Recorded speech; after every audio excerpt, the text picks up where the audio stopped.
Bene, possiamo Très incominciare. bien, nous pouvons commencer. Bienvenue, Benvenuti a tutti, bienvenue à toutes et à grazie di tous. essere qui e chi avete Merci d'être collegato. Sono ici. Daniele Fegeri, direttore del Je suis CESPI. Daniele Frigeri, Devo directeur de giusto due parole di CESPI. introduzione Juste di deux questo mots evento finale del pour progetto Donne, Pace e introduire cette conférence Sicurezza che finale du abbiamo projet realizzato in Femmes, Marocco. Paix et Disperate Sécurité que dappertutto nous e avons organisé avec permettetemi le di Maroc. Tout ringraziare d'abord, je l'intero voudrais CESPI remercier le ministère des che Affaires ci ha étrangères dato questa opportunità qui nous a offert di cette proseguire un opportunité lavoro che abbiamo iniziato nel de 2022 e continuer, che quest'anno continuer un riguarda travail il commencé Marocco en dopo 2022 anche et qui l'anno in cette année Tunisia.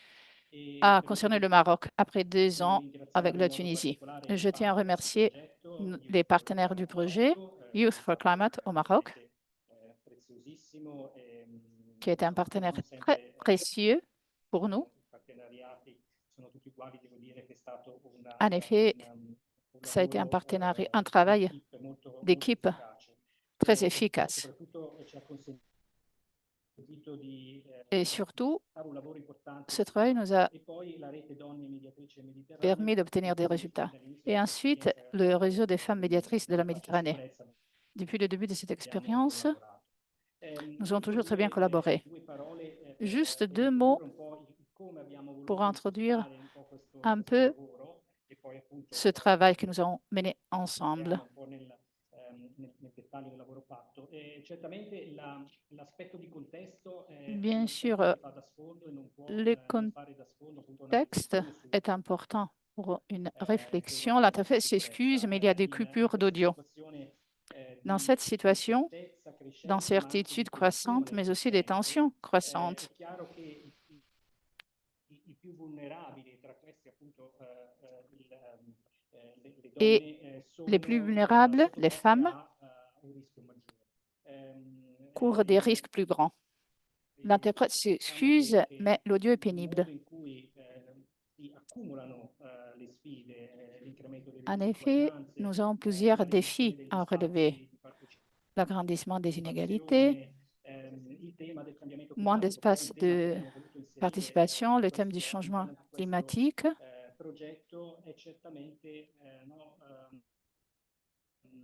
ha un impatto anche e soprattutto Tout ceci a sulle un donne. Ecco impact perché sur da les questo punto femmes. di vista abbiamo pensato che l'agenda Donne, Pace e Sicurezza può essere uno strumento per approfondire questi rischi. Lo abbiamo fatto con questa metodologia che il Et CESPI nous avons suivi porta avanti di un'attività da una parte di une ricerca, méthode, di donc une ricerca sul activité de campo, e recherche sur le terrain d'une anche part un'attività di lavoro sul campo. et une E activité questo de l'abbiamo travail potuto sur le fare terrain. grazie ai nostri partner. Et ceci grâce à nos partenaires. Perché poi questa connubio tra ricerca e Disons, cette combinaison entre azione recherche diventa uno strumento et importante non action solo di devient ascolto, un outil ma important non anche ripeto seulement nell'ascolto d'écoute, e mais nell'ascoltare aussi diventa un importante strumento di empowerment. c'est un instrument Questo un d'empowerment. po' voleva tratteggiare alcuni elementi che mi sembrava Voilà donc interessante quelques éléments così toccare intéressants all'inizio à della nostra souligner au discussione. début de notre L'incontro réflexion. sarà guidato La appunto da rencontre sera Lorenzo modérée Coslovi, par Lorenzo che ha un Kozlovi, po' tutto il progetto, e qui a insieme a coordonné tous les projets, Aurora Ianni e Mattia avec Giampaolo Aurora Ayani entreremo et Matteo entrerete più Giampaolo, nel dettaglio del qui progetto vont e vous quindi fournir plus des éléments à propos de ce la projet. parola a Je passe la Lorenzo. parole à Grazie Lorenzo. Daniele, buongiorno a tutti. Permettetemi di aggiungere tra i Bonjour, permettez-moi ringraziamenti anche il dottor d'ajouter mes Fazzolatti, remerciements che è il capo divisione à del M. Consiglio Facciolati, chef de division nazionale dei Conseil diritti umani in Marocco, che ci ha aiutato e che international des ha droits humains incontrato. au Quindi Maroc. grazie ancora. Donc, merci. D'accordo, due parole Donc, soltanto juste su deux carte sono mots, già state dette da Daniele, comme Daniel dal disait, direttore, però vale la pena introdurre brevemente il progetto di cui oggi realizziamo l'evento juste pour contributo, che introduire si è le concentrato projet sull'INESCO, al qui cambiamento s'est climatico e concentré la sur le sicurezza changement umana, climatique et la sécurité in humaine particolare delle donne in Marocco, e sul possibile ruolo che l'agenda et Donne, sur le Pace e rôle que l'agenda Sicurezza può avere per femmes, paix et affrontare le sécurité peut sfide jouer portate dal pour cambiamento relever les défis climatico. causés par le changement climatique. E questo all'interno di un frame che concettualmente, diciamo, ha visto l'agenda Donne, Pace e Dans un Sicurezza contexte où ampliare l'agenda in maniera femmes, paix et crescente sécurité lo spettro a di attività e di élargi analisi, et a augmenté integrando les una activités et les molteplicità di analyses sfide en legate intégrant alla toute une sicurezza série umana e alla pace. de défis E per qualche tempo ha relatifs à la elaborato sécurité un humaine concetto di et à la paix. pace, Et nous avons élaboré un come dire, concept, une olistico, notion de paix holistique. Donc, paix, non pas comme absence des conflits, mais comme paix positive, c'est-à-dire une situation où, avec l'absence des conflits, nous avons des processus d'équité et de justice. Donc, nous nous sommes concentrés sur le Maroc. Les années passées, nous avons travaillé dans plusieurs pays de l'Afrique du Nord et du Moyen-Orient dans le cadre de nos projets. Et nous avons essayé de privilégier l'écoute des voix des femmes pour écouter leurs difficultés, mais aussi des réponses possibles à niveau local. Nous avons essayé de mettre à côté de la recherche un travail de réflexion et de diffusion, de dissémination de l'agenda. Et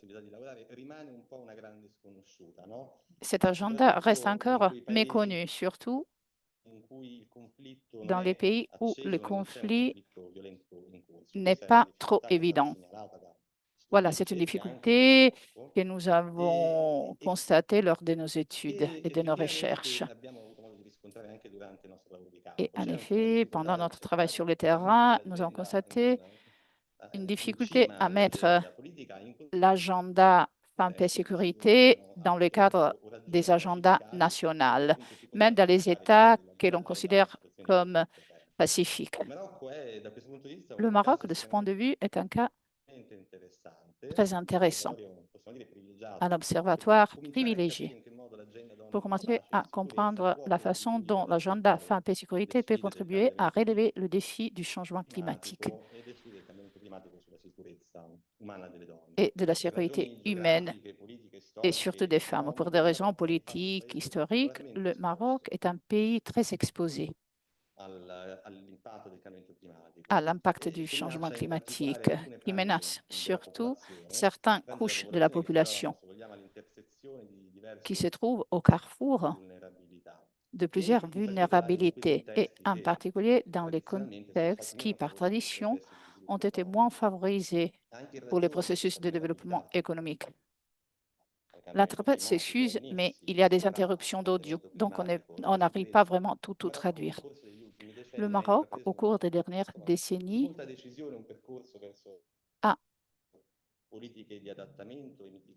pris une direction vers des politiques d'adaptation et de mitigation et a mis l'environnement au centre, avec la question homme-femme au centre de son propre modèle de développement durable, en intégrant les questions genre dans les politiques publiques et dans les politiques climatiques, même si les phases sont encore initiales et embryonnaires. Donc, toute une série de réformes législatives ont démarré, visant à réduire les différences entre les régions et à l'intérieur des territoires pour réduire l'écart des genres, les différences, les disparités, les inégalités hommes-femmes, pour augmenter la participation, favoriser la participation des femmes. Malgré tout ce travail, il reste des différences territoriales et au sein des mêmes territoires, il reste encore des différences entre hommes et femmes qui pourraient être exacerbées par le changement climatique. Un autre élément de réflexion qui nous a fait penser au Maroc comme cas d'étude intéressant est le fait qu'au Maroc coexistent des priorités et des projets qui, faute d'une gouvernance de la part de tous les porteurs d'intérêt, y compris les communautés locales, risquent de dégénérer dans des conflits, des disputes, ou alors elles contribuent à exacerber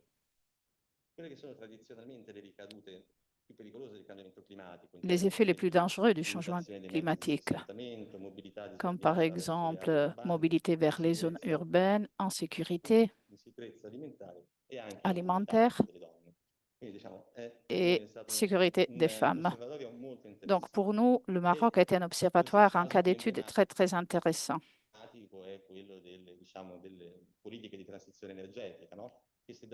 Les politiques de transition énergétique, par exemple, qui ont un grand potentiel du point de vue économique, du point de vue des créations d'emplois. De l'autre, les ressources ne sont pas suffisantes et donc il faut trouver une cohérence avec d'autres priorités.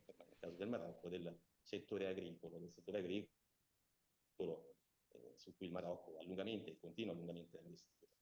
Quindi in questo quadro complesso Et donc, dans ce cadre contraddittorio, l'agenda complexe può et contradictoire, l'agenda peut représenter un contexte utile all'interno comunque può contribuire grâce à ces 4 piliers cercare di coordinare e dare coerenza pour essayer de alle politiche di coordonner sviluppo, les différentes mantenendo un politiques approccio de développement en gardant une centrato sui approche diritti umani, sulla axée sur les droits sulla humains, sicurezza. égalité E nel hommes-femmes caso et del Marocco lo sécurité. può fare, a Et dans nostro le avviso, in cas maniera du particolare, Maroc, considerando che appunto il Marocco ha declinato un le Maroc piano di azione nazionale su 3 a un grandi plan assi. d'action Uno è proprio national sur 3 axes l'empowerment principaux, delle donne, un empowerment l'un che desquels est pone lui sul l'empowerment piano ponendo al économique des centro la femmes, voce e le proposte qui delle met au centre la voix et les e attraverso propositions una loro des maggiore femmes, partecipazione a tutti gli ambiti, compresi quelli che grâce à riguardano une plus appunto grande la participation des femmes dans tous les secteurs, y compris le D'accordo, changement io credo che climatique. diciamo più o meno questo Très bien. inquadramento sia abbastanza Voilà chiaro, spero di essere stato quelques abbastanza chiaro sulle informations ragioni de e il contesto contexte che ci hanno portato in Marocco e à senza propos indugiare de notre oltre, projet do la au parola Maroc. Et volentieri maintenant, all'ambasciatore je Pradini, passe la parole coordinatore à l'ambassadeur diversi giovani di mediazione del Ministero degli Affari Esteri e Pradini Cooperazione Internazionale. du Vi ringrazio ministère anche des un'altra Affaires volta per étrangères. l'attività con Merci cui encore ci une segue fois questa de direzione. toujours être La parola è avec sua. nous. Anche dalle ferie vi seguo. Allora, buongiorno a tutti. Très bien. Bonjour à toutes et à tous. Grazie al direttore Frigeri. Merci au directeur Frigeri, Lorenzo, grazie a tutti Aurora, voi Mattia, merci, del merci à toutes et à CESPI, tous. per l'evento, ma prima ancora grazie per il progetto che, Merci pour come ce sappiamo, è projet. stato Comme poi vous le proposto savez, e finanziato dal ce Ministero degli projet a été Esteri financé e par le delle ministère des Cooperazioni Affaires étrangères et de Internazionali, la in coopération particolare internationale, en dalla particulier Direzione Generale per gli par la Affari Direction Politici e générale des affaires Sicurezza, politiques presso et la quale questo sécurité, servizio, où je e questo travaille, nel quadro del dans le cadre quarto piano di azione du nazionale 4e italiano plan su d'action donne, pace e national italien sicurezza. sur femmes, paix et sécurité. Si vous me le permettez, je voudrais commencer avec un mot de remerciement aux partenaires et aux amis marocains. Ayant vécu et servi en tant que vice-ambassadeur à Rabat pendant 4 ans, de 2004 à 2008, je peux vous assurer que le Maroc est, dans ma longue carrière, le pays que j'ai aimé le plus, et professionnellement et aussi personnellement. Et je pense le connaître probablement mieux que beaucoup de Marocains. Donc, merci encore de votre présence et de votre participation active à ce projet. Come dicevo, il progetto condotto dal CESPI in Marocco e con il Marocco pone in evidenza una delle nuove aree di azione dell'agenda Donne, Pace e Sicurezza e bene ha fatto Lorenzo a ricordarcelo, e cioè il nesso fra donne, pace e sicurezza e Le cambiamento lien entre climatico. femmes, paix, sécurité et changement Immagino che climatique. tutti ci rendiamo J'imagine que nous conto nous che rendons fenomeni tous come compte la que des phénomènes comme la la désertification, maggiore o minore disponibilità di acqua, la la disponibilité en sostenibilità eau, agricola, la la durabilité sicurezza agricole et la alimentare sécurité hanno alimentaire un impatto enorme sulla ont des pace e conséquences sulla énormes sur la sicurezza. paix et la sécurité. Soprattutto questi Surtout, fattori possono essere visti ces e facteurs peuvent utilizzati être in positivo per considérés favorire una maggiore positivement afin de cooperazione favoriser une plus grande coopération et cohésion entre les peuples, di uno stesso paese, aussi bien sia in dans un même contesto pays que internazionale. dans un contexte international. Quest'anno, altro Cette année, fattore importantissimo, un autre che va facteur très ricordato, important qu'il faut rappeler segna il 25° anniversario dell'agenda, marque quindi della le risoluzione 25e anniversaire de la résolution 1325 dell'ONU, du Conseil de che sécurité ha de dato l'ONU, vita all'agenda.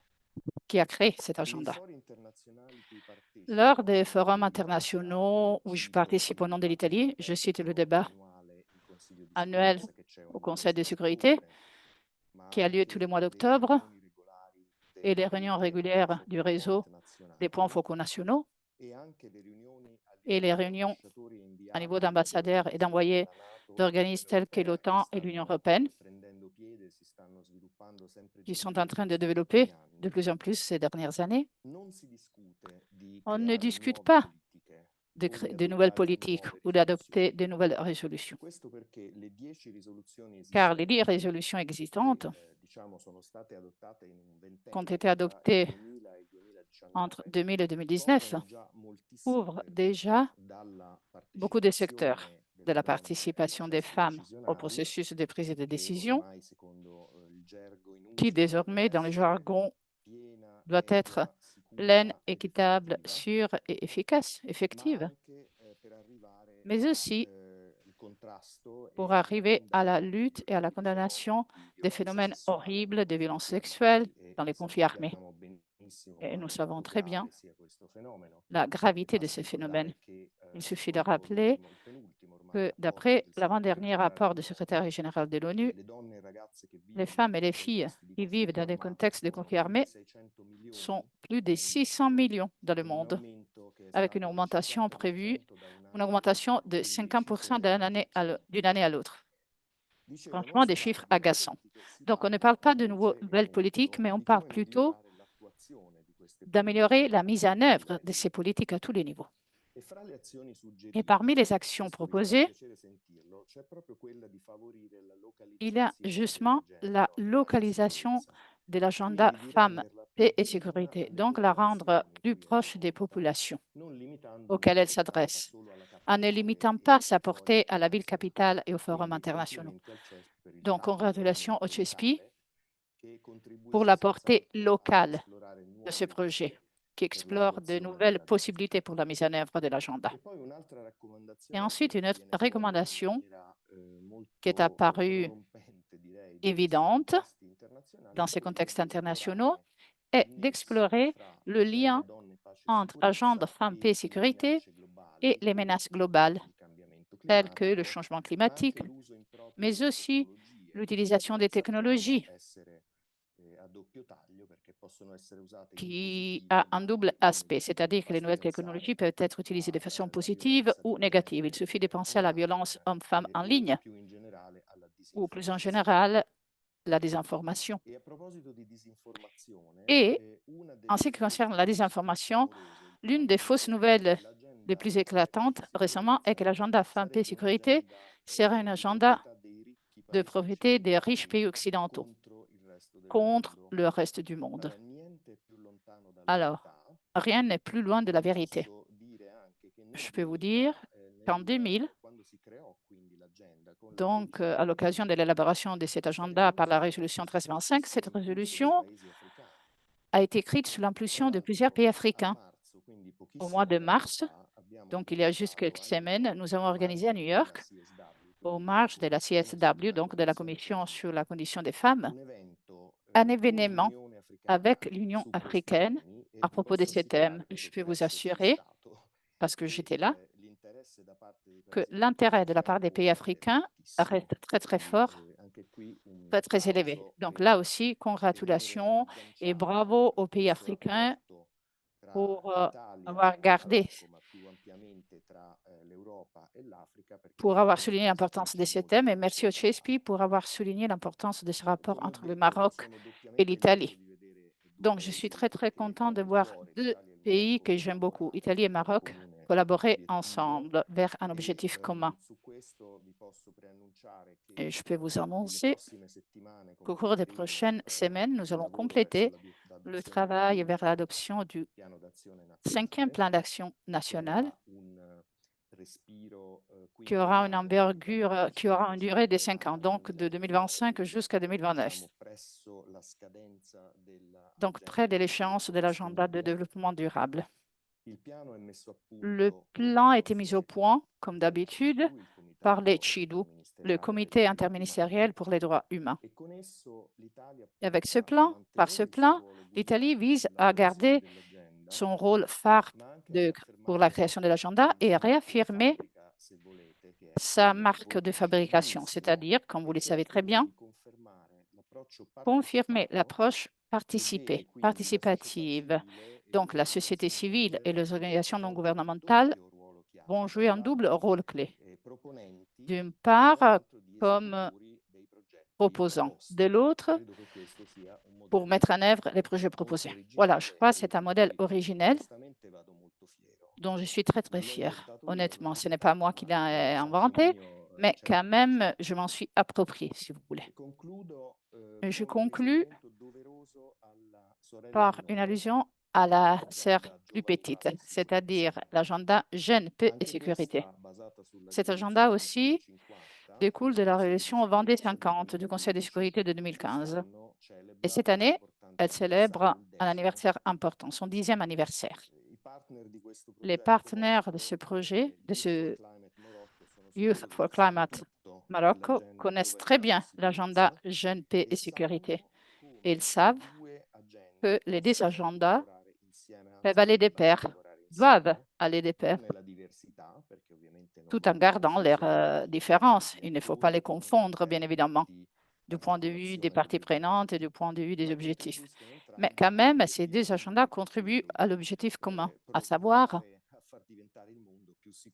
essayer de rendre le monde plus sûr et moins conflictuel. Dans cet espace, qui est moins peuplé, il suffit de savoir que les pays qui disposent d'un plan national en paix et sécurité sont 112. Ceux qui ont un plan jeune paix et sécurité sont 7. Et l'Italie a l'ambition de devenir l'un des tout premiers pays. Donc, d'ici la fin de l'année, je crois qu'on arrivera à 10 pays. Et donc, l'Italie va être parmi les premiers pays à se doter d'un plan d'action national pour jeunes, paix et sécurité. On travaille à ces plans avec le département pour les politiques des jeunes de la présidence du Conseil des ministres, avec l'Agence italienne pour la jeunesse et avec le Conseil national des jeunes. Et je vous assure que c'est enthousiasmant que de voir toutes ces institutions travailler ensemble en harmonie pour arriver à ce résultat historique, avec des acteurs non gouvernementaux qui sont fondamentaux, comme par exemple la coalition Jeunes, Paix et Sécurité et d'autres. Et donc, voilà, je vous invite à développer et explorer de plus en plus la possibilité de réunir, de trouver des points communs, des points de convergence entre ces deux agendas. Ce qu'il faut éviter est de faire il faut éviter que ces deux agendas, ces deux catégories d'activisme puissent entrer en conflit, peut-être dans un contexte de ressources faibles, ce qui serait une lutte perdante. Il faudrait plutôt réunir les forces pour le même objectif. Donc, encore une fois, merci aux organisateurs, merci au CESPI et je souhaite à nous tous bon travail. Merci pour votre attention. Merci, Monsieur l'ambassadeur. Merci d'avoir rappelé les points centraux et donc lire les points critiques comme des opportunités, ce qui me paraît très, très intéressant. Et merci aussi de ce que vous nous racontez, ce qui se passe à huis clos, ce qui est très important pour nous.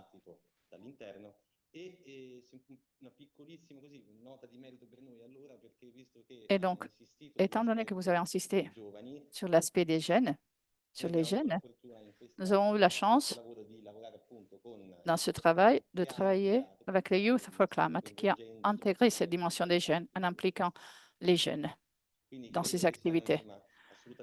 Donc voilà, merci, merci encore une fois. Et maintenant, je passerai la parole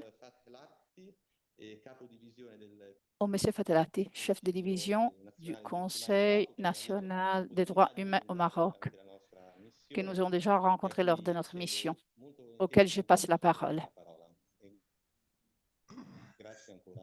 Merci encore d'être avec nous. Merci à vous,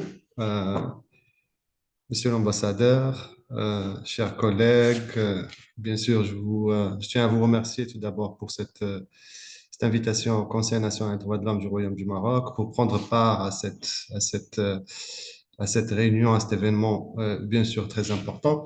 Je tiens d'abord à souligner une chose qui est très importante, comme Monsieur l'ambassadeur l'a bien mentionné, les efforts de lutte, je dirais, contre le changement climatique sont dans leur essence, en principe, des efforts de protection des droits de l'homme, mais également de promotion de développement inclusif et de justice climatique également.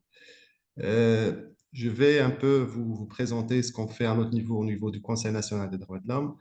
que ce soit au niveau de la protection en tant qu'aspect primordial en matière de lutte contre le changement climatique, mais également en matière de promotion de l'appropriation de la culture, je dirais, de la culture des droits de l'homme, dont notamment en matière de promotion des droits environnementaux. Bien sûr, il n'est nul besoin de rappeler que les changements climatiques constituent, bien sûr, comme l'a bien souligné et à juste titre le Conseil national des droits de l'homme des Nations Unies il y a pas très longtemps, et qu'il constitue l'un des plus grands obstacles à la réalisation des droits fondamentaux à notre époque. Euh, le problème, c'est qu'il a été pendant très longtemps abordé sous l'angle technique ou juridique, qui est une question qui impose aujourd'hui une vision plus globale, ancrée dans une approche holistique des droits de l'homme. Il ne s'agit plus, je dirais, d'assistance technique ou financière, mais également d'un engagement pour la dignité humaine et pour la solidarité bien sûr, entre les États et les populations. Au Maroc, d'une manière globale, les défis qui sont liés, je dirais, aux efforts de lutte contre les changements climatiques, bien sûr, tout en étant un pays qui est bien sûr dans une région globale qui est très menacée par les changements climatiques. Les défis au Maroc sont bien sûr, s'articulent autour de plusieurs axes, dont notamment, par exemple, la cohérence de l'action entre les acteurs publics et non étatiques, le renforcement du cadre juridique et politique et des politiques publiques aussi, et la création aussi d'espaces de concertation et de partage d'expériences, que ce soit à l'échelle régionale ou nationale, et bien sûr au-delà, même je dirais, à l'échelle continentale. Et également le besoin, bien sûr, d'un renforcement continu des capacités de la société civile et des acteurs non étatiques, notamment également sur les thématiques de genre, climat et objectifs de développement durable, qui sont, en tant qu'institution nationale des droits de l'homme, qui est conforme au principe de Paris, le suivi de la réalisation des ODD et une des prérogatives de l'institution nationale au Maroc, qui est le Conseil national, le CNDH. Bien sûr, en tant qu'institution qui est NDH, on s'engage dans les dynamiques nationaux, bien sûr, à titre d'exemple, à travers des programmes de formation, de renforcement des capacités, des ONG qui travaillent dans le domaine de l'environnement, du genre également, et bien sûr des ONG plus généralistes qui travaillent sur les questions des droits de l'homme en général. Pour nous, on a un objectif, je dirais, à long terme. C'est de contribuer à l'émergence d'un centre de compétences, d'un réseau de compétences et d'un réseau national de personnes ressources également, capables d'agir, de proposer et d'innover également, et de faire le suivi, bien sûr, des politiques publiques au niveau national, au niveau régional, au niveau national. Le programme, on en profite de notre institut de formation aux droits de l'homme, l'Institut d'Ismaël Zekri de Rabat, et on offre des projets, je dirais, des programmes de formation qui s'articulent autour de modules, par exemple l'accès au financement climatique, les outils de plaidoyer et l'intégration aussi, le suivi du degré de l'intégration de la question genre dans les politiques locales de développement durable.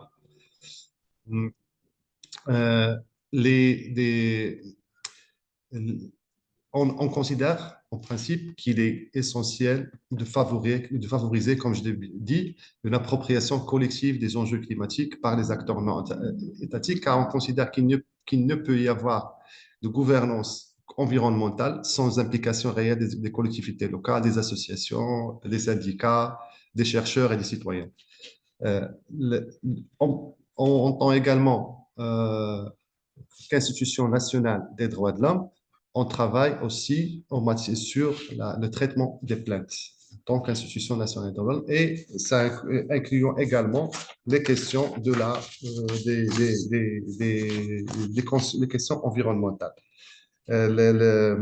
le monitoring aussi le monitoring des politiques publiques. On suit de près la mise en œuvre des politiques environnementales et on évalue leur impact sur les populations les plus vulnérables. Euh, on essaie toujours de mettre en avant l'importance d'intégrer l'approche basée sur le droit de l'homme dans la gestion, dans le développement des politiques climatiques.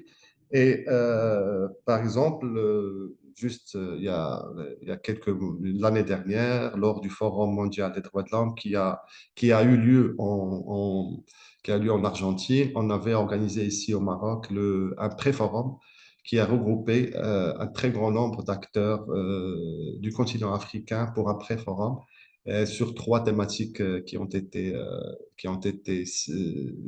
choisies, dont les questions des questions des droits de l'homme et changement climatique, et qui ont abouti à des déclarations et à des recommandations qui ont été présentées lors du forum mondial. En matière, comme j'ai dit, de traitement de plaintes, par exemple, en 2023, on a reçu et examiné des plaintes concernant des violations, des allégations de violations de droits à un cadre de vie sain, notamment, par exemple, des nuisances environnementales liées à des projets industriels. Et grâce à nos interventions, on a pu résoudre plusieurs problématiques et d'ailleurs qui sont bien sûr exposées dans notre rapport annuel qui est pour une institution nationale des droits de l'homme l'outil, je dirais, principal qui regroupe des recommandations qui regroupe des recommandations destinées, qui ciblent soit les acteurs étatiques, ça veut dire les acteurs, le gouvernement, le Parlement, mais également en matière, je dirais, de politique générale dans le pays. Par exemple, il y a un autre exemple également, la question de nos avis sur les lois. On est souvent saisi soit par le gouvernement, soit pour le Parlement qui partage avec nous les projets de loi avant leur adoption pour qu'on donne notre avis sur ces 10 projets. Et ces lois sont très, je dirais, ces projets, nos avis, on a un très grand nombre de recommandations qui ont été prises en considération dans les lois qui sont adoptées. En matière aussi de rapports, comme je l'ai dit, nos rapports, on a un rapport annuel qui est publié chaque année, qui regroupe, comme je l'avais dit, l'ensemble de nos observations et les conclusions de notre suivi de la situation des droits de l'homme au Maroc en général.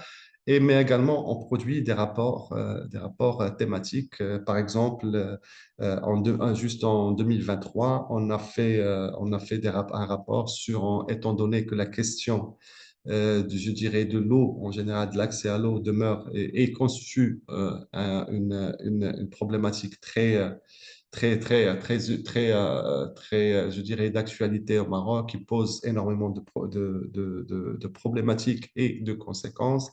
On avait établi un rapport sur la question du stress hydrique au Maroc avec 23 recommandations qui ciblent que ce soit les questions, je dirais, de gestion des ressources, mais également en matière de politique publique et bien sûr, tout le rapport, bien sûr, il a été élaboré selon bien sûr, une approche axée sur le droit de l'homme. Les actions aussi de promotion, bien sûr, on a un petit peu, soulevé la question des questions des jeunes, la participation également des jeunes. On continue d'apporter notre soutien aux ONG, aux associations des jeunes au Maroc. Un exemple de ce soutien était à 2 ou 3 ans. On avait réuni ici à Rabat des représentants de plusieurs associations du Maroc, associations de jeunes travaillant. Donc, pour les écouter en premier lieu, pour écouter, bien sûr, les problématiques auxquelles ils font face, mais également pour prendre en considération leurs propositions de solutions. et on les a soutenus, on a apporté nos soutiens pour qu'ils présentent leur déclaration finale lors de la COP qui s'est tenue en Écosse il y a quelques années. On a sur cette question aussi notre soutien, bien sûr, et bien sûr, on nous l'apporte à d'autres associations sur des thématiques très ponctuelles lors des différentes sessions de la COP. Bien sûr, ça a commencé il y a très longtemps, mais ça a été optimisé suite à l'organisation au Maroc de la COP 22 à Marrakech. Durant cette COP, je me rappelle très bien, le souci pour nous, c'était de faire, je dirais, participer, faire intervenir les ONG, mais également de les accompagner en matière de création de réseaux.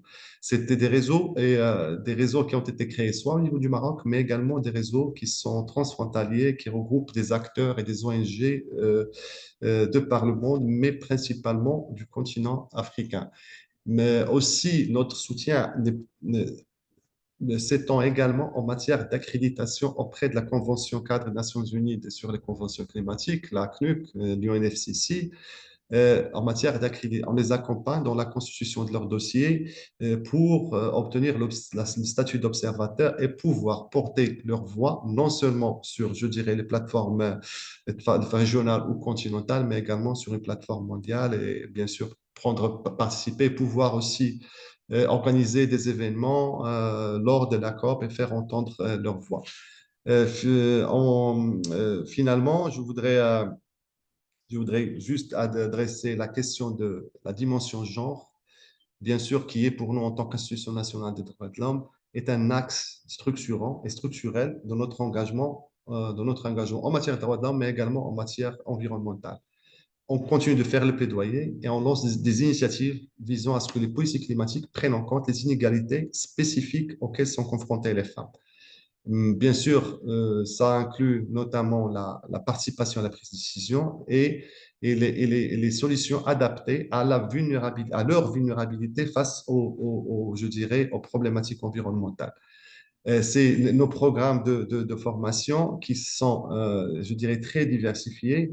Par exemple, il y a quelques années, il y a 2 ou 3 ans, on avait mis en œuvre un programme qui était en partenariat avec la coopération internationale canadienne et Oxfam, qui a été, bien sûr, la thématique de ce soutien était plutôt générale, mais on avait ressenti le besoin, c'est le fait de la structure, l'organisation interne des ONG. Et cette organisation, l'objectif était de renforcer la capacité, bien sûr, en matière d'organisation interne, mais également en matière de constitution de dossiers, de plaidoyer et de dossiers de demande de soutien et de recherche de soutien financier. Donc, ça, c'était un exemple. Ou bien sûr, dans l'absolu, comme je l'avais dit, dans un cadre encore plus large, on continue de faire les plaidoyers je dirais, l'intégration de l'analyse genre dans l'élaboration, la mise en œuvre et l'évaluation des politiques publiques liées au climat. Et ça inclut également les projets de loi dont je viens de parler. Pour nous, c'est une question très importante, et c'est une question, la dimension genre, bien sûr, est une question très transversale dans notre travail, qui va au-delà, par exemple, des campagnes qui ciblent des problématiques, je dirais, très particulières, par exemple le mariage des jeunes, des enfants, je dirais, le mariage des mineurs, qui passe également au renforcement des capacités, à la représentation des femmes dans les postes de responsabilité, et ainsi de suite. Enfin, je dirais que le CNDH, notre travail ne se fait pas seulement au niveau mais également au niveau des réseaux, que ce soit des réseaux régionaux, au niveau de l'Afrique, avec le réseau des institutions nationales des droits de l'homme, auquel on travaille sur je dirais, sur plusieurs questions environnementales qui passent sur dont fait face le continent en général. Juste l'année dernière, en novembre dernier, en Azerbaïdjan, on avait organisé un événement avec le réseau qui a porté sur les questions sur l'immigration qui sont bien sûr causées par le changement climatique. C'était un atelier qui a regroupé plusieurs experts et des acteurs et des parties prenantes pour discuter, proposer des solutions et pour la protection des droits des migrants dans ce cadre. Également au niveau de l'Alliance mondiale des institutions nationales des droits de l'homme, que notre présidente, Madame Amina Bouayesh, préside depuis mars. On a toujours été impliqué dans le groupe de travail, le caucus qui est axé sur les questions environnementales, bien sûr, qui veille à la coordination des initiatives des INDH et dans des efforts qui sont, je dirais, portés au niveau des Nations Unies et également au niveau de la conférence, au niveau de la COP, de Conference of Partners, à chaque année, qui présente des documents et des orientations et des appels également qui parfois sont bien sûr qui ciblent des problématiques particulières, mais parfois sont d'ordre général. Donc voilà, je vous remercie encore une fois au CHSP, à tous les collègues de nous avoir associés à cet événement. Merci beaucoup. Mille grazie. Mille grazie davvero per questa Merci vraiment pour votre présentation, cette présentation très détaillée qui nous a démontré l'importance et la complexité du travail que vous faites pour lire toutes ces thématiques et pour soutenir les activités de point de vue concrètes. Nous avons vraiment eu le plaisir de vous écouter, monsieur, et de vous rencontrer aussi. Merci. Et donc, on rentre dans le vif maintenant en donnant la parole à ma collègue Aurora Ianni. Et je demande aussi aux autres intervenants de patienter encore un petit peu. On va vous donner la parole dans quelques instants. Désolée, on a un petit peu de retard. Alors, je donne la parole à Madame Ianni. Oui. Merci pour tous les intervenants qui m'ont précédé. Vos remarques ont été très intéressantes et je suis ravie de voir des visages que j'ai déjà rencontrés au Maroc. Donc, je rentre dans le vif de ce qui a été la méthodologie utilisée pour porter de l'avant ce projet. Je vais vous donner un aperçu des activités, les parties prenantes qui ont participé, la raison pour laquelle ils ont été impliqués et comment. Et après, je vais présenter les autres intervenants et intervenantes. Donc, comme l'a souligné l'ambassadeur, nous avons travaillé pour développer des activités de ce projet sur des axes définis par le plan national italien, le 4e, axé et orienté vers la paix et la sécurité pour promouvoir un rôle actif des femmes en écoutant leur voix en ce qui est deux problèmes qui les concernent. Premièrement, en essayant aussi de trouver des solutions ensemble, dans ce cas, avec un focus spécifique sur le dérèglement climatique et l'impact sur leur vie.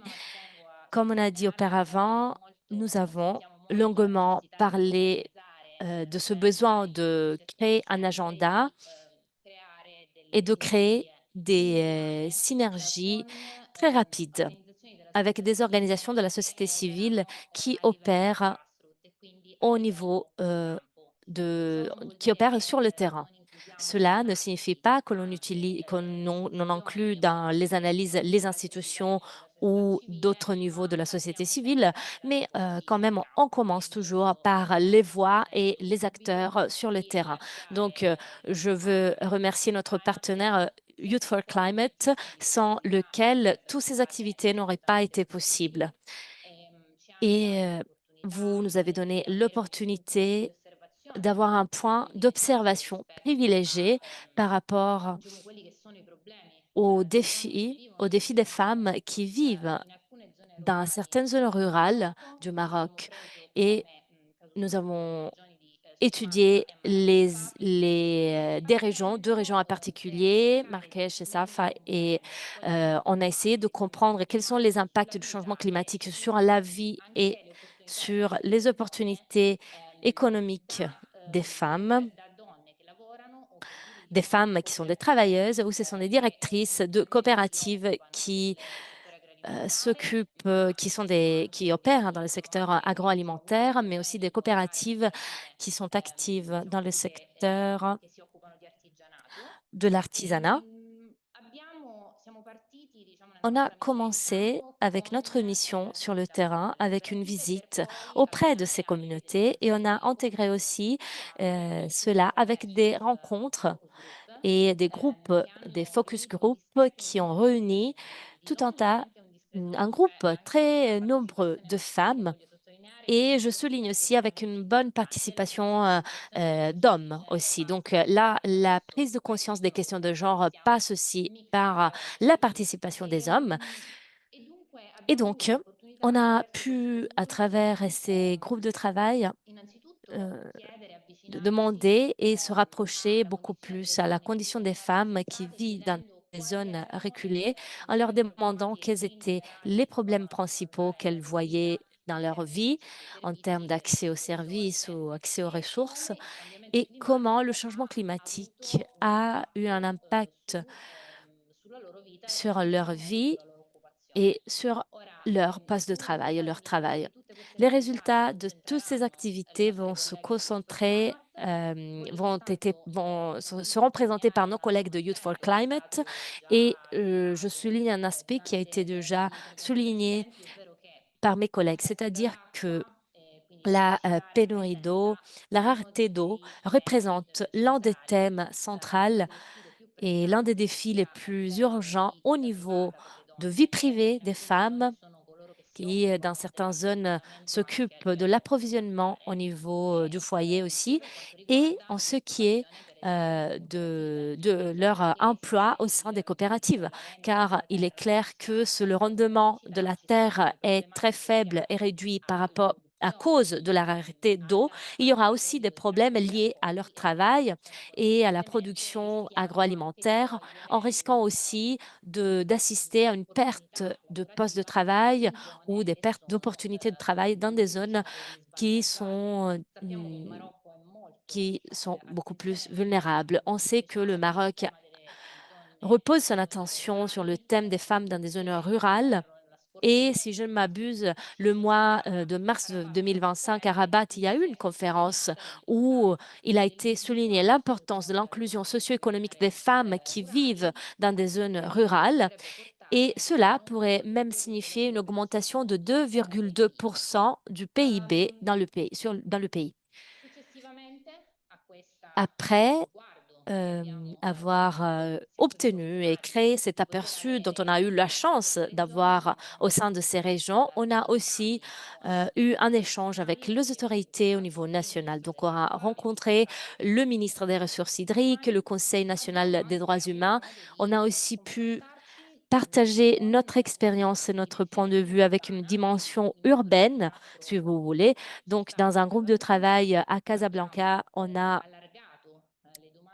étendu notre recherche en posant des questions sur les impacts du changement climatique des femmes qui vivent dans des zones rurales et quelles seraient les solutions possibles pour dépasser, aller au-delà de ces défis, ces obstacles pour promouvoir l'inclusion socio-économique avec des suggestions très intéressantes de la part du monde académique et du monde des activistes.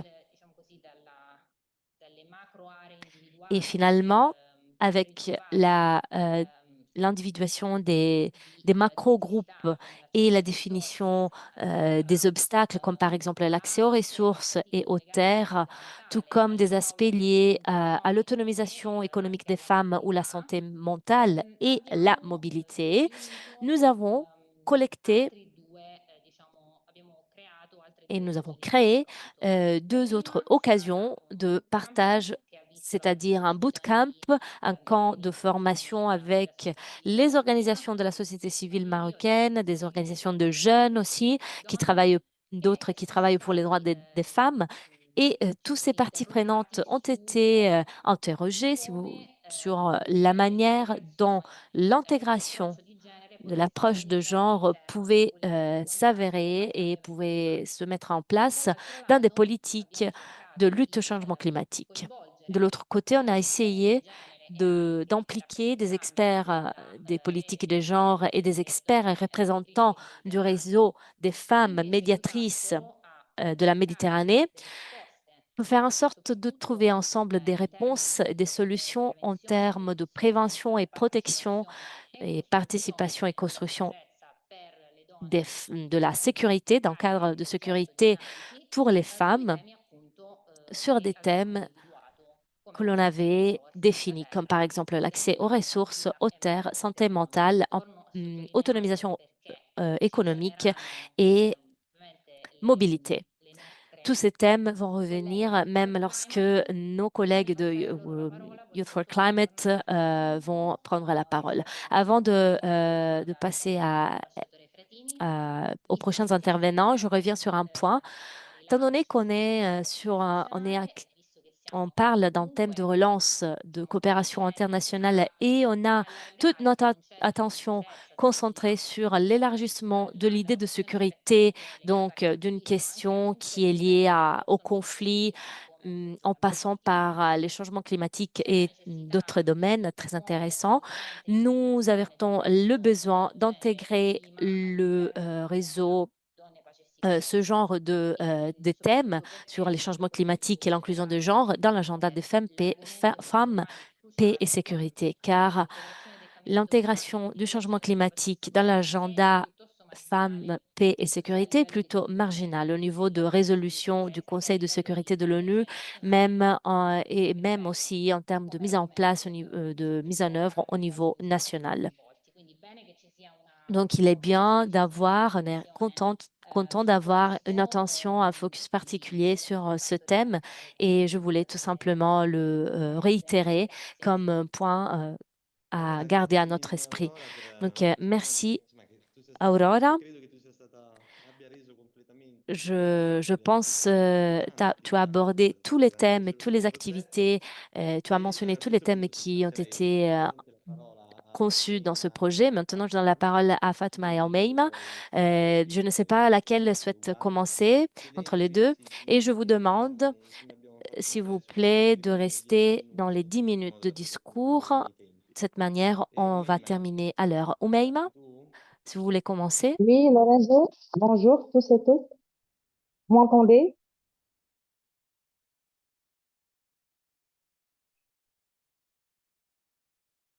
Lorenzo, est-ce que vous arrivez à m'entendre? Sì, ti sentiamo benissimo. Parfait, merci. Parfait, merci. Bonjour tous à toutes.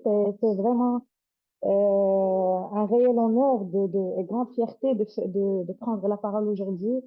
Et surtout, on marque la clôture d'un projet qui incarne une convergence essentielle entre recherche scientifique et engagement citoyen et diplomatie climatique. Mais le début d'un chemin, c'est un début d'un chemin plus profond, plus engagé et surtout plus humain. Permettez-moi tout d'abord, au nom de l'équipe de Youth for Climate Morocco, d'exprimer notre profonde gratitude envers, premièrement, Monsieur l'ambassadeur de sa présence et aussi partenaire du ministère des Affaires étrangères italienne, ainsi que le CHESPI avec toute son équipe pour leur confiance, leur professionnalisme, mais surtout leur sensibilité aux réalités locales et aux voix du terrain, ainsi que tous nos partenaires institutionnels, le Conseil national des droits de l'homme et aussi le ministère de l'eau et de transport, ainsi que la région de Souss-Massa et la région de Casablanca-Sfax et tout partenaire associatif au Maroc comme en Italie. Alors, avant d'aborder soit le choix de ces régions ou les recommandations recueillies auprès de nos visites qu'on a menées sur terrain, pour le Youth for Climate, pour celles et ceux qui ne connaissent pas encore, c'est un mouvement national, c'est un mouvement marocain national qui rassemble des jeunes engagés pour la justice climatique et sociale, parce qu'on croit vraiment qu'un avenir durable, inclusif et juste, et pour cela, nous agissons à travers des projets de sensibilisation, des recherches, accents, des plaidoyers politiques et d'éducation climatique au niveau national et international. Et ceci se fait par notre engagement avec le CHESPI qui est né d'une conviction partagée, vu que le changement climatique n'est pas neutre. Elle exacerbe les inégalités, fragilise les plus vulnérables et surtout, dans le contexte marocain, les femmes qui le touchent très profondément, notamment en milieu rural. Alors, ce partenariat s'inscrit dans une dynamique de coopération stratégique et de réflexion interdisciplinaire autour des enjeux croisés du changement climatique, genre, paix et sécurité. Par ceci, le choix de ces régions, de Marrakech-Safi et de Souss-Massa, n'était pas au hasard, mais s'est imposé naturellement premièrement, parce que ces territoires présentent à la fois une vulnérabilité accrue aux aléas climatiques, notamment la sécheresse, la dégradation des sols, la pénurie d'eau, et une forte densité de femmes qui s'impliquent à l'économie locale, particulièrement via les coopératives et les associations aussi.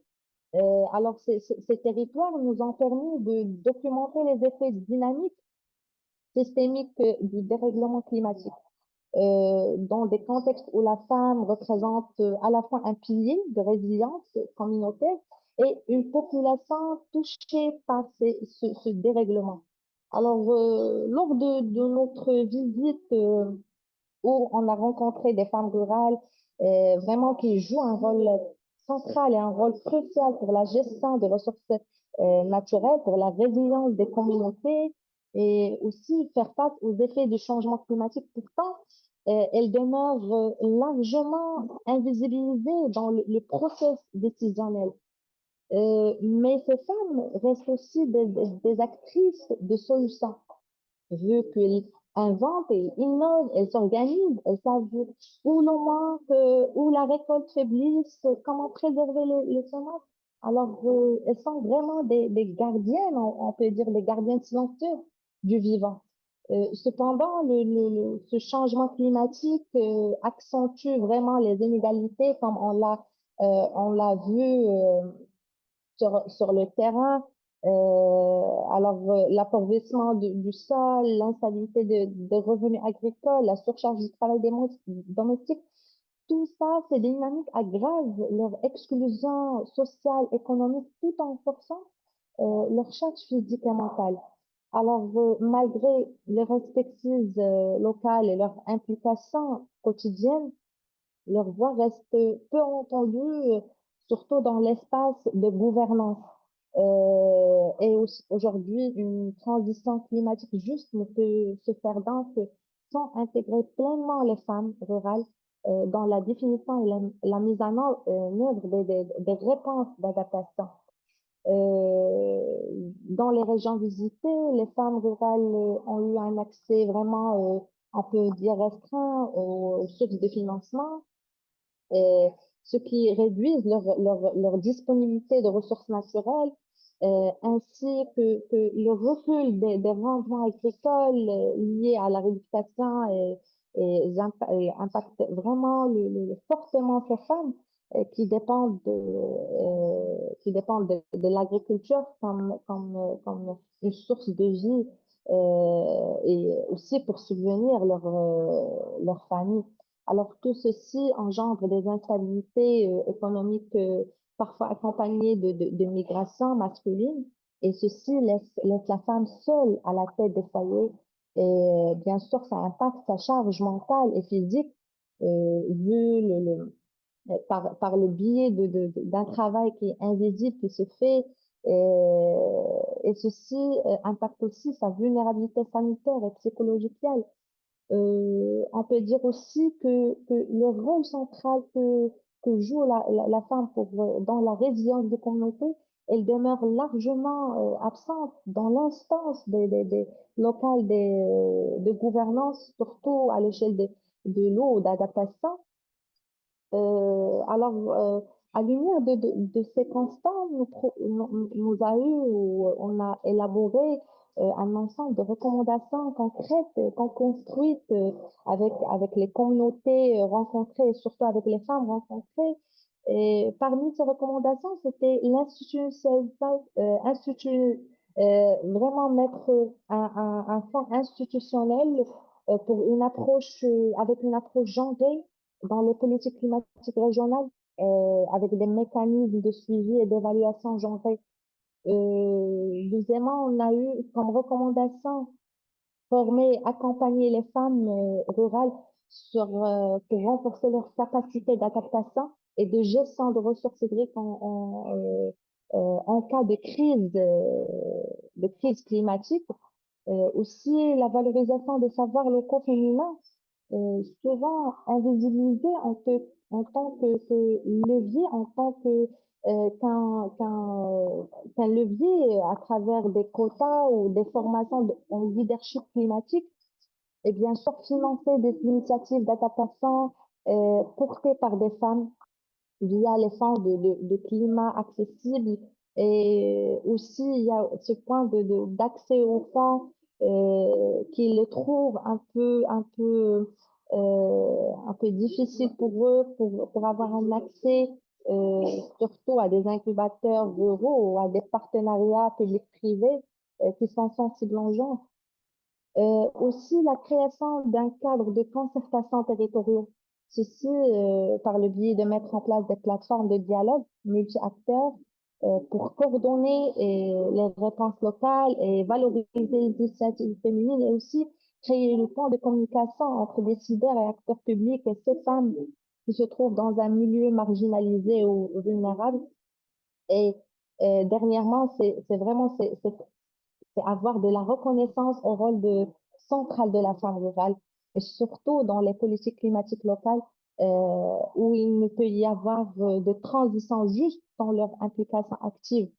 Effectivement, ce projet a duré quelques mois, mais le lien qu'il a tissé, les histoires qu'il a révélées, les regards qu'il a croisés, resteront gravés.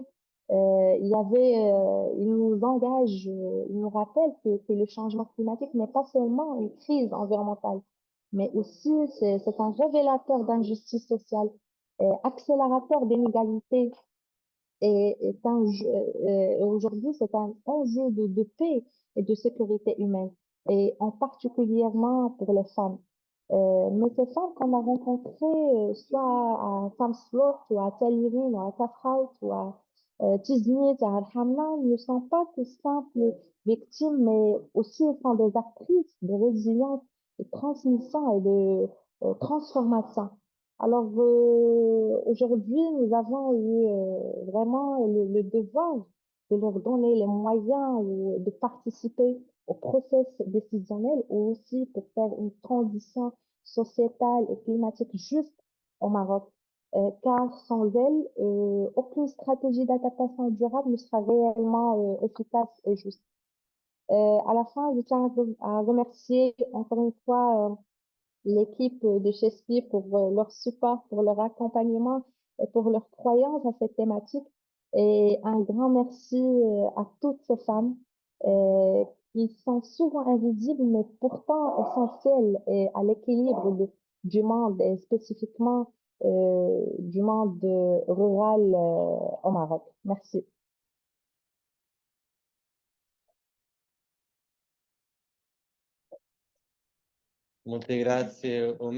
Merci.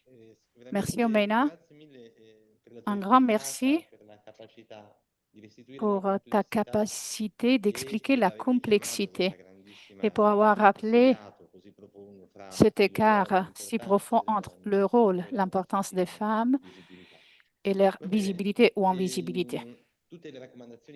Merci. Toutes les recommandations dont vous avez parlé seront comprises dans le document final qui n'a pas encore été distribué, mais parce que voilà, on va les compléter d'ici les prochains jours. Donc, on va les partager avec vous tous.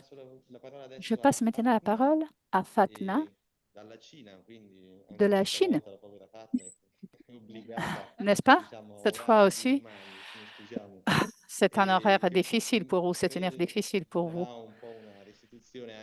Je crois qu'elle va nous parler de ce qui s'est passé, de ce qui est apparu dans le bootcamp réalisé au Maroc le mois dernier. Vous avez la parole, Fatna. Merci. Merci, merci Lorenzo. Est-ce que vous m'entendez? Perfettamente. Ok, ok. Alors, merci beaucoup, Lorenzo. Et tout d'abord, je tiens à remercier une autre fois nos partenaires et aussi nos intervenants dans tout ce projet, dans ce projet bien spécifiquement dans ce bootcamp. Ainsi aussi que toute personne contribuant à ce succès et aussi chers participants et participantes. Aujourd'hui, on clôture ensemble cette belle aventure collective et je veux dire que je considère ce projet comme un coup de cœur pour moi et aussi l'un des meilleurs que j'ai eu le plaisir de réaliser.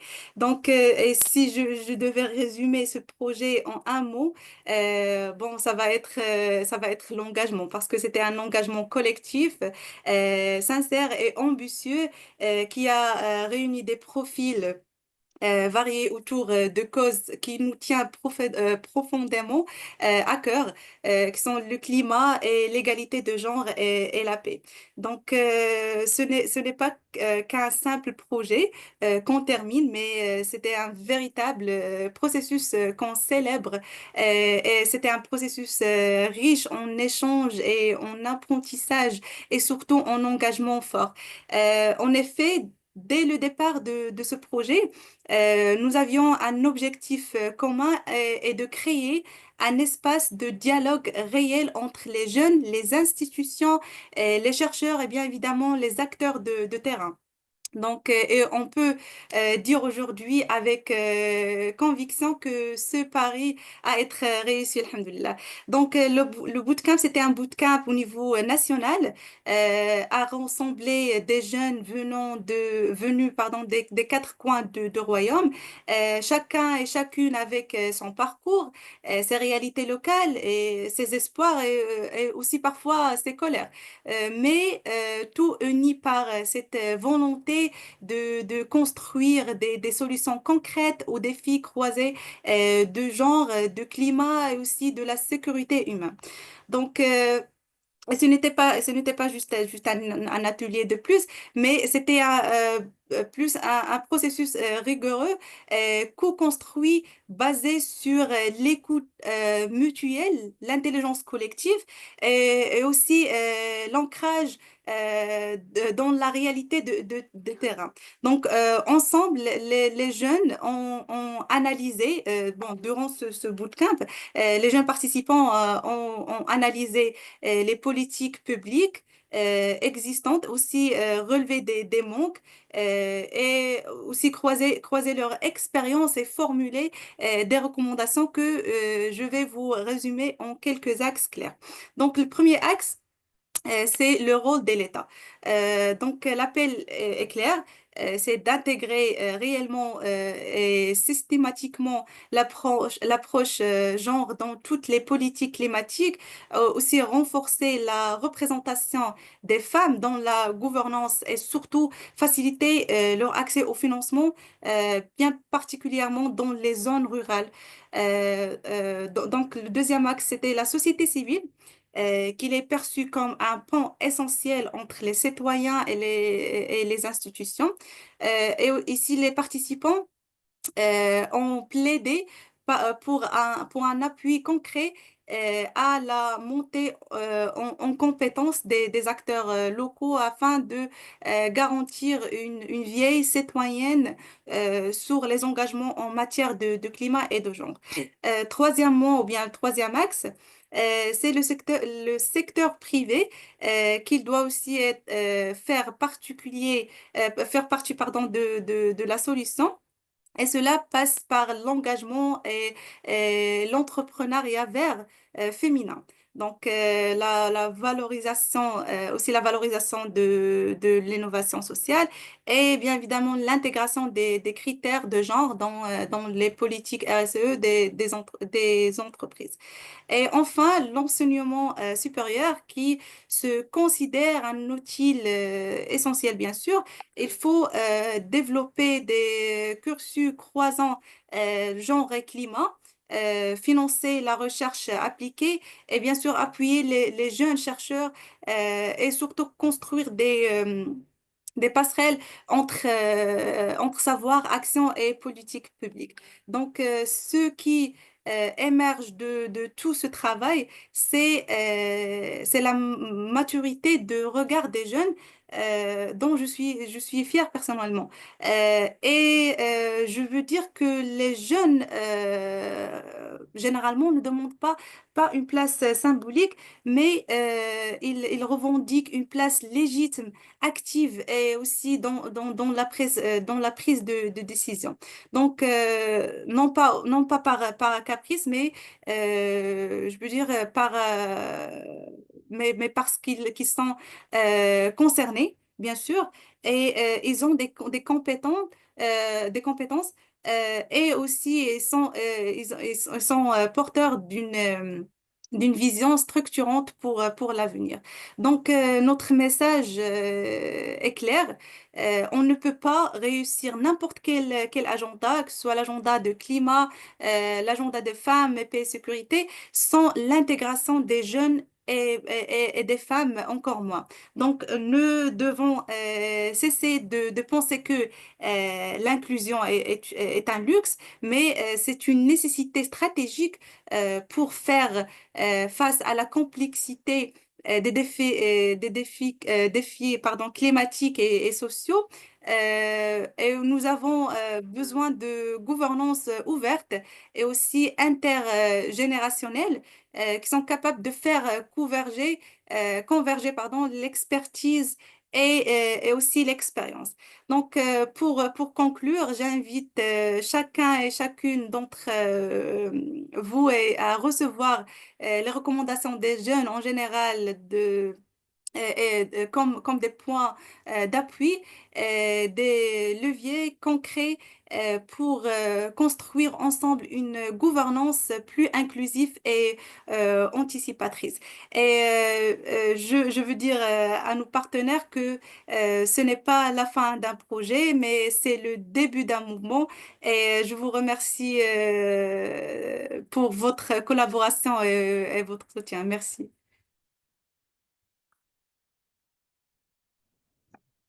Mille grazie Fatna. Io credo Merci, merci Fatna. Je crois que vous représentez cette nouvelle classe des jeunes marocains que nous avons eu la possibilité d'apprécier. Nous avons apprécié votre intérêt, votre volonté, votre engagement qui représente toute une génération, en particulier les femmes. Je ne m'attarderai pas, je ne vais pas résumer ce que vous avez dit. Je rappelle encore une fois que ces recommandations seront incluses dans le rapport, donc vous aurez la possibilité de les lire pour mener une réflexion. Je trouve très intéressant le fait que vous avez trouvé ces trois axes, les différents éléments du contrat social qui gèrent ces grands phénomènes. Et enfin, je passe la parole à Madame Jaïdi. Je m'excuse encore une fois pour l'attente et je demanderai, quand vous représentez le réseau des femmes médiatrices de la Méditerranée, quelle peut être la contribution, l'apport que le réseau peut offrir pour intégrer l'attention au changement climatique dans l'agenda Femmes, Paix, Sécurité. Merci. Alors moi, j'ai toujours une préoccupation concernant la voix. Est-ce que vous m'entendez? Perfettamente. Ah ben c'est super, parce que ça, c'est ma grande préoccupation. C'est toujours la même histoire, la logistique, la technique, c'est vraiment une, une problématique. Je voudrais déjà commencer par remercier Chespi. Oh là là, j'ai fait quelque chose. Chespi pour l'intérêt qu'il porte à mon pays, le Maroc. Le Maroc, comme vous le savez, à l'instar des 193 pays des Nations Unies, a adopté en 2000 la résolution 1325 sur les femmes, la paix et la sécurité du Conseil de sécurité, résolution qui réaffirme l'importance du rôle que les femmes jouent dans la prévention, la résolution des conflits, ainsi que le maintien de la paix et de la sécurité, de la cohésion sociale. Le Conseil de sécurité des Nations Unies en application de cette résolution, a par ailleurs lancé un appel aux États membres pour qu'ils adoptent des plans d'action nationaux relatifs à la mise en œuvre de la résolution 1325 afin d'en mesurer les progrès. Le 23 mars 2022, le Maroc a lancé son premier plan d'action national en adoptant une approche globale et intégrée, associant l'ensemble des départements ministériels, les institutions nationales, ainsi que les organisations de la société civile concernées. Le plan d'action national du Royaume du Maroc, il s'appuie sur 3 grands piliers. Le premier pilier porte sur la diplomatie préventive, la médiation et le maintien de la paix et a pour principal objectif de renforcer le rôle des femmes dans la diplomatie préventive et la médiation, d'appuyer l'accès des femmes aux postes de décision dans les organisations internationales et régionales et d'œuvrer à une pleine participation des femmes aux opérations de maintien de la paix. Le deuxième pilier se rapporte à la promotion de la culture de la paix et de l'égalité, la prévention de l'extrémisme violent et la lutte contre la violence faite aux femmes. Le troisième pilier du plan d'action concerne l'autonomisation économique des femmes qui est au cœur des politiques publiques nationales depuis 2 décennies. Est-ce que la traduction est bonne? Est-ce que ça va? Le rythme n'est pas trop rapide? C'est bon? Alors, pour ce qui concerne le premier pilier, relative à la diplomatie, alors que celle-ci reste au niveau international largement dominée par les hommes, à l'exception des pays scandinaves et de l'Europe de l'Est, où la parité est presque atteinte, le Maroc a fait un saut qualitatif remarquable, car 43% des diplomates marocains sont des femmes et sont nommés à des postes clés dans les capitales influentes. D'autre part, les forces armées royales, où les femmes représentent actuellement 6,7% des effectifs, se sont engagées à faire en sorte que les femmes aient la place qu'elles méritent en tant que partenaires à part entière dans tous les efforts visant à prévenir les conflits, à répondre aux crises humanitaires et à promouvoir la paix ainsi que la démocratie. Ils ont ainsi organisé avec les Nations Unies, avec les États-Unis, avec la France, avec le Canada, avec l'Organisation internationale de la francophonie et l'UNITAR, des cycles de formation axés sur le genre au profit des cadres militaires. Au niveau politique, le gouvernement marocain comprend 6 ministres femmes sur 24 et une secrétaire d'État femme sur 5 secrétaires d'État hommes. 21% des parlementaires sont des femmes, 2 présidentes sur 12 régions sont des femmes. Des femmes sont également à la tête de très importantes institutions comme la Cour des comptes, la Haute Autorité de la communication audiovisuelle, le Conseil national des droits de l'homme, dont nous avons un représentant avec nous, et le Conseil supérieur de l'éducation et de la formation et de la recherche scientifique. Pour le deuxième pilier, qui se rapporte à la promotion d'une culture de la paix et de l'égalité, il y a lieu de souligner que le Maroc compte à son actif des réalisations importantes dans le domaine de la lutte contre la violence faite aux femmes, qu'il s'agit de rappeler ici. La Constitution du Royaume du Maroc de 2011 consacre le principe de l'égalité et de la parité, interdit la discrimination fondée sur le sexe et garantit l'intégrité physique et morale de l'individu. La réforme parlementaire du Code pénal criminalise le harcèlement sexuel et la violence domestique avec l'adoption de la loi sur la traite des êtres humains. L'adoption de 2018 de la loi 103/13 sur la lutte contre la violence à l'égard des femmes vise à poursuivre les auteurs de violences, la prévention des violences, la protection des victimes et leur prise en charge.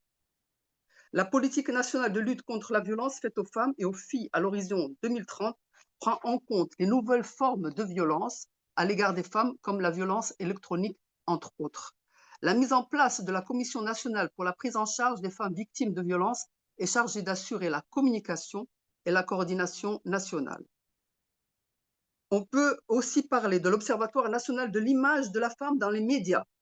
À ce sujet, on peut parler de la mise en place du prix Tamayouz dédié aux institutions médiatiques et aux professionnels des médias dans le domaine de l'égalité des genres afin de mettre en valeur leur contribution aux efforts des différents acteurs. On parle aussi des centres d'écoute, de la communication, des campagnes de sensibilisation et de la mobilisation sociale dans la prévention et la violence.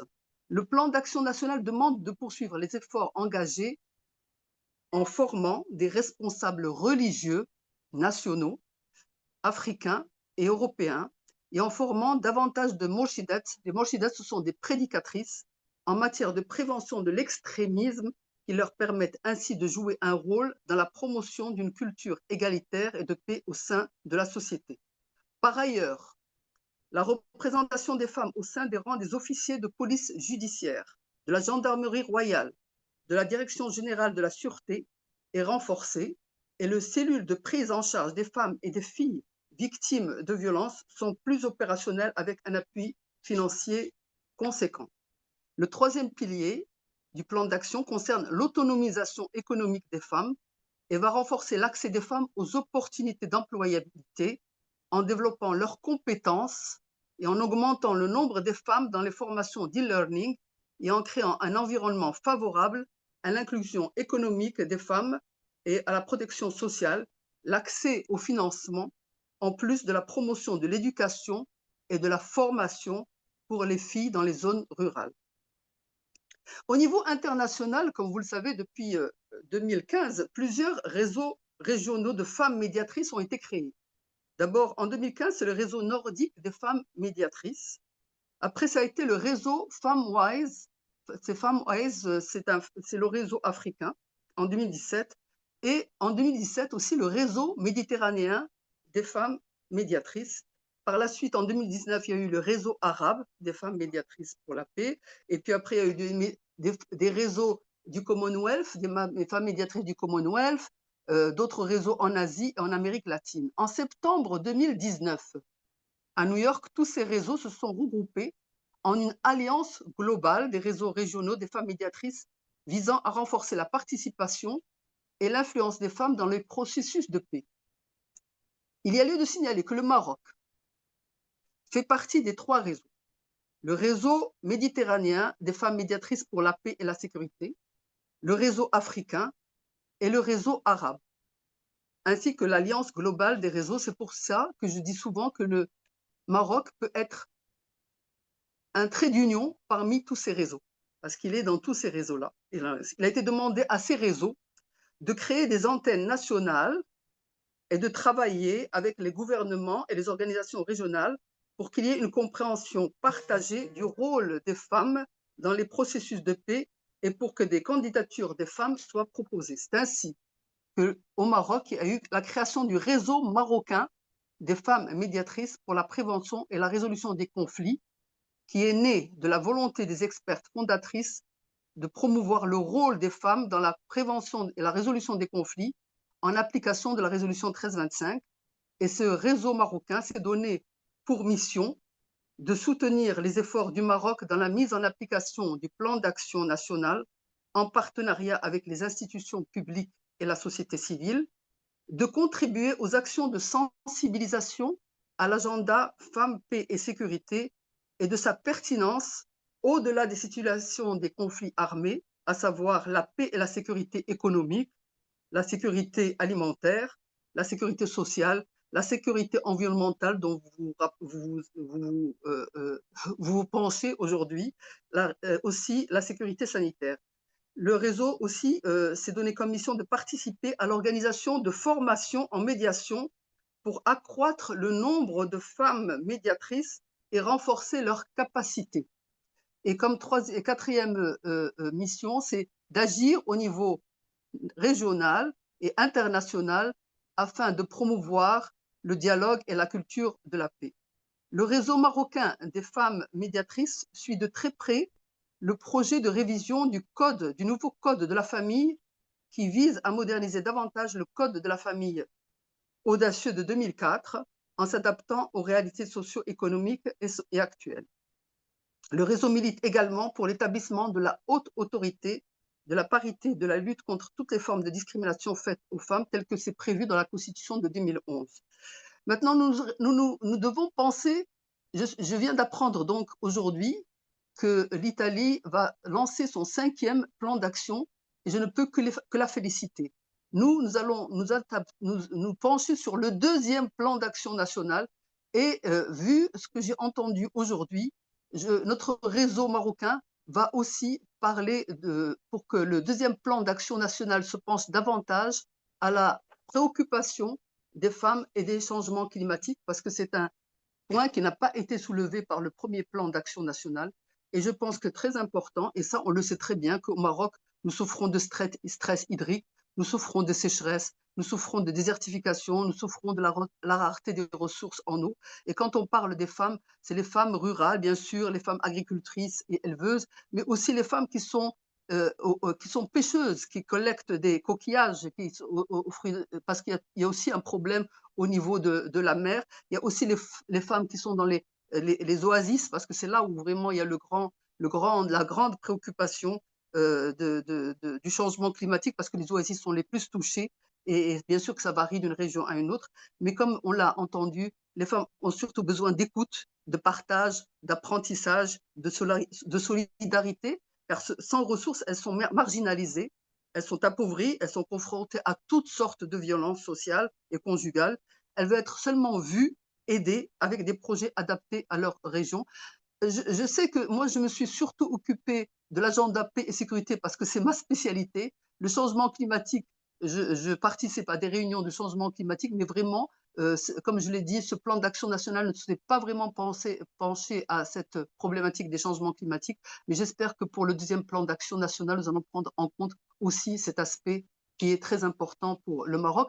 J'espère que je n'ai pas été trop longue, j'espère que je ne vous ai pas accablé avec cet agenda femmes, paix et sécurité, mais c'est vraiment quelque chose de très important pour pouvoir améliorer la situation des femmes, les femmes marocaines comme toutes les autres femmes dans le monde.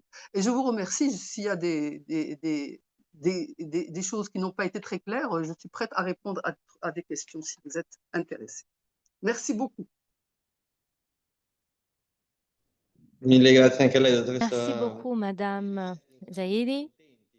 Nous sommes vraiment très contents car on a déjà marqué un point et on est tous satisfaits de voir que ce thème est inclus dans des débats de très haute qualité. Merci vraiment pour avoir illustré brièvement le plan national du Maroc. Donc, on peut clôturer la fin de clôturer cet événement et je donne la parole à mon collègue Mattia. On pourrait essayer aussi d'avoir une contribution virtuelle numérique. On va voir si ça marche. Oui. Merci Lorenzo. Merci à vous tous que vous avez participé à cette réunion. Merci à Youth for Climate, l'ambassadeur Frattini, Madame Jaïdi et Fatna et Omaïm. Je vais être très rapide en essayant de résumer les résultats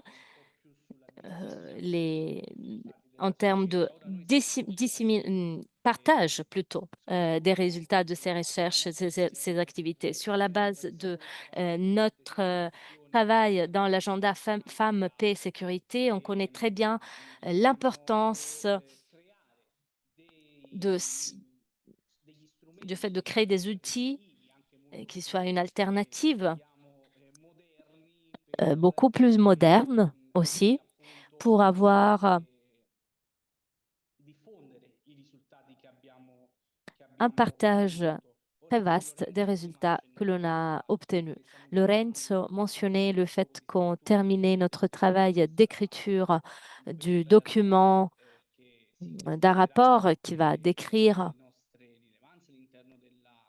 tout ce que l'on a collecté et remarqué au sein de la mission sur le terrain et l'étude qu'on a fait avant la mission même. Donc, quelque chose qui était beaucoup plus lié à notre travail préalable et une analyse finale qui se concentre pas uniquement sur l'Italie.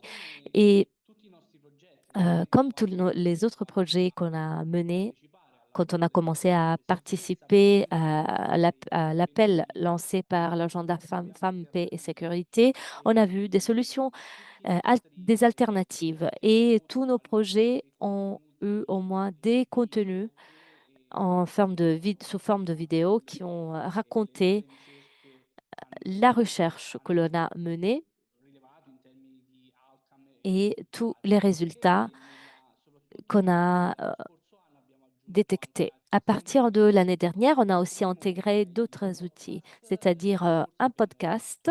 L'année dernière, on a créé un podcast axé sur la Tunisie, mais cette année-là, on se concentrera sur le Maroc et on va le publier très prochainement.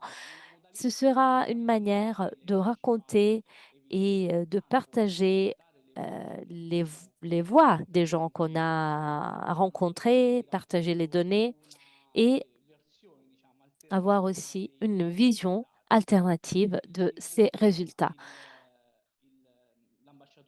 Monsieur l'ambassadeur Frattini nous rappelait que 2025 est le 25e anniversaire de l'agenda Femmes, Paix et Sécurité. Donc, au sein de CESPI, nous avons préparé sur notre site Internet une section consacrée à cet agenda. Et dans cette section, vous allez trouver tous les contenus que nous avons développés au fil des années de travail et de projet. Bien évidemment, avec des contenus qui ce seront aussi les plus récents par rapport à ce projet que l'on a fait avec nos amis au Maroc, avec nos collègues de Youth for Climate. Lors de la mission, nos partenaires ont aussi mené des activités en parallèle, nombreuses activités. Par exemple, un travail de documentation de notre mission. Ils ont fait cela en enregistrant ou en prenant des vidéos sur ce que l'on a fait sur le terrain, en mettant tout ensemble un court documentaire qui est la preuve de la complexité de ce travail et de la situation. Là où l'on voit un lien très, très fort entre questions de genre, changement climatique et opportunités qui peuvent s'engendrer de tout cela, malgré la gravité et la complexité de cette situation.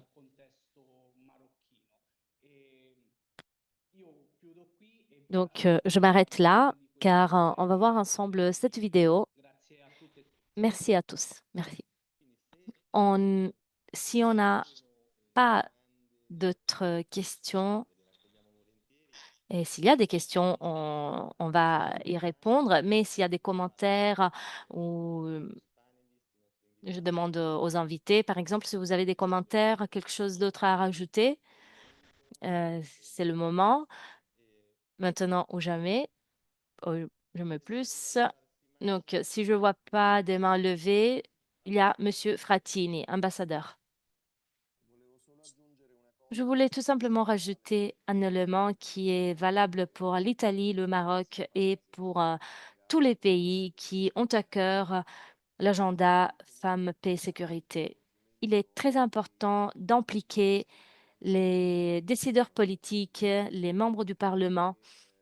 Donc, je crois que l'attention spécifiquement doit porter sur l'agenda et tous les bénéfices qu'elle apporte, même au sein de la classe politique dans tous nos pays, car autrement, on espère toujours attendre des résultats, mais on n'y arrive jamais avec l'impact qu'on espère d'avoir. Donc, par exemple, ce qui est en train de se passer maintenant en Italie est que, alors qu'une lobby femmes, paix et sécurité auprès de notre Parlement est là et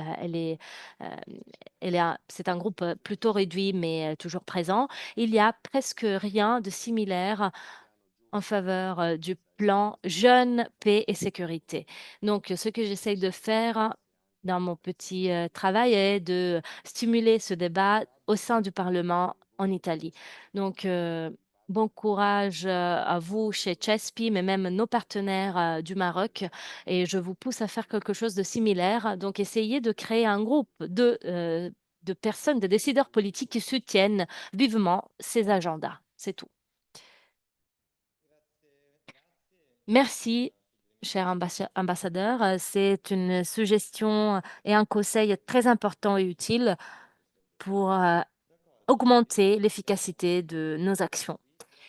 Donc, je remercie tout le monde, nos partenaires, ceux qui ont pris la parole, tous les participants ici dans la salle, et je vous dis au revoir à la prochaine aventure.